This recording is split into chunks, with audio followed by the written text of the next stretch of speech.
Hello everyone. High.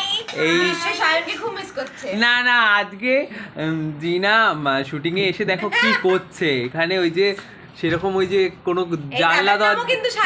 জানলা দরজা বানালে যেরকম কাঠ ঘষে ও আঙুলেও সেরকম ভাবে ঘষে দেখো আঙুলের নখ বানাচ্ছে, নকল নখ। আচ্ছা এটা করে কেমন লাগছে জিনা তোমার?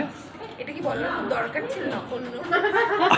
আসল নখ আচ্ছা করে দিচ্ছে। ওর আসল নখই সেভ করে দিচ্ছে। আচ্ছা এটা কেন করছো তুমি এখন সামনে? পুজোর সামনে একটু সাজুগুজু করবো না? না। নায়িকার মতো বন্ধু চাই নাটক করলি দোষ।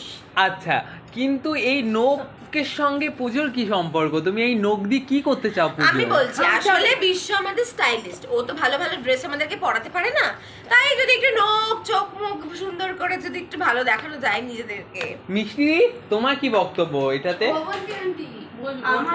আচ্ছা এরপরে তোমারটাও দেখাবো দর্শকদের। আর কে কে করবে? এলফিনা দি তুমি করবে? আমি বুঝতে পারছি না, আমার টাইম যদি হয় আমি ভাবছি করব। আচ্ছা অবন্তী দিও কি নখ করবে? জেলিং করব। ওকে দেবী তুমিও করবে? কি করবে তোমার নখটায় বলে দাও। হ্যাঁ ওকে ঠিক আছে, এখন জিনারটা হচ্ছে, এরপর সবারটা এক এক করে দেখাবো। টাটা।